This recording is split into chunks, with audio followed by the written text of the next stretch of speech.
অনেকে বলে থাকেন যে নামাজ পড়ি কিন্তু মাঝে মধ্যে ছুটে যায়, অলসতা ও গাফিলতি করে নামাজ মাঝে মধ্যে ছেড়ে দিই। আমি কিভাবে নামাজের মধ্যে ইস্তেকামত রাখবো, ধারাবাহিকতা বজায় রাখবো? এই ধরনের সমস্যা অনেকের হয়। দেখুন, কারো যদি নামাজ ছুটে যায়, এর সমাধান হলো অন্যকে নামাজের ব্যাপারে উপদেশ দেয়া, নসিহত করা। আপনি কোনো নিকট আত্মীয় কিংবা ঘরের অন্যান্য সদস্যদেরকে নামাজের ব্যাপারে নসিহত করতে থাকুন, তলকিন করতে থাকুন, নামাজের জন্য ডাকতে থাকুন, বুঝাতে থাকুন। তখন যখন নামাজের সময় হবে, নিজের কাছে তখন লজ্জাবোধ হবে যে আমি সবাইকে নামাজের জন্য উৎসাহিত করছি কিন্তু আমি নিজেই নামাজ পড়ছি না। তখন সেটা ভেবে আপনি নিজে নামাজের উপর পাবন্দ বা ধারাবাহিকতা রক্ষা করতে পারবেন। এটা একটা টেকনিক। এ ব্যাপারে সাহাবায়ে কেরাম নবী করিম সাল্লাল্লাহু আলাইহি ওয়াসাল্লামকে জিজ্ঞেস করলো, ইয়া রাসূলুল্লাহ, আমরা কি তখন মানুষকে নেক কাজের আদেশ দিব যখন আমরা সেই নেক কাজটি করি, এবং সে সময় কি খারাপ কাজ থেকে মানুষকে মানা করব যখন খোদ সে খারাপ কাজ থেকে বেঁচে থাকি? তখন নবী করিম সাল্লাল্লাহু আলাইহি ওয়াসাল্লাম ইরশাদ করলেন, তুমি নেক কাজের দাওয়াত দাও যদিও তুমি নিজে সে নেক কাজ করতে না পারো। তুমি নেক কাজ এটা যদি করতে নাও পারো, তবুও তুমি মানুষকে কি করো, দাওয়াত দিতে থাকো।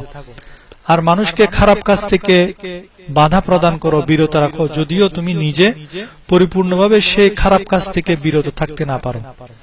তো নবী করিম সাল্লাল্লাহু আলাইহি ওয়াসাল্লামের এমন আদেশের হিকমত হলো, যখন মানুষ কারো প্রতি নসিহত করে তখন সে কাজ করতে বাধ্য হয়ে যায়। যেমন কাহাকেও কোনো মন্দ কাজে নিষেধ করে, সে নিজে সেটা থেকে বেঁচে থাকার চেষ্টা করে। এটাই হলো হিকমত। দ্বিতীয়ত, আপনার মৃত্যু, কবর, হাসরের ময়দানে আল্লাহর সামনে দাঁড়ানোর কথা, জাহান্নামের আযাব, তারপরে জান্নাতের নিয়ামতের কথা সদা মনে করুন। নামাজের দ্বারাই খারাপ মৃত্যু এবং কবর আযাব দূর করে, হাসরের ময়দানে অপমান অপদস্থ হতে বাঁচায়, হিসাব কিতাব সহজ হবে, পুলসিরাতে ভালো সাহায্যকারী হবে। জাহান্নামের আযাব, কবরের আযাব, কিয়ামতের আযাব এসবের তুলনায় দুনিয়ায় 5 ওয়াক্ত নামাজ খুবই হালকা। আর যদি দুনিয়ার 5 ওয়াক্ত নামাজকে আপনি ভারী মনে হয়, আখিরাতে যে ভয়াবহ আযাবের কষ্ট পাওয়ার জন্য প্রস্তুত থাকুন।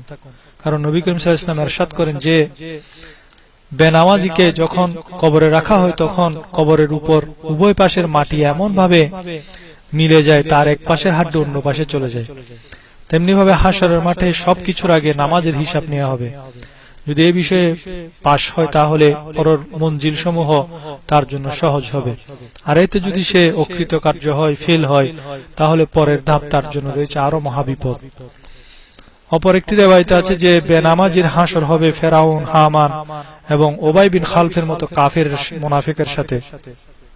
একটি হাদিসে এমনও এসেছে, যদি কেহ ইচ্ছাকৃত 1 ওয়াক্ত নামাজ কাজা করে, তাহলে তাকে 2,88,00,000 বছর ইচ্ছাকৃত 1 ওয়াক্ত নামাজ কাজা করার কারণে তাকে জাহান্নামে জ্বলতে হবে।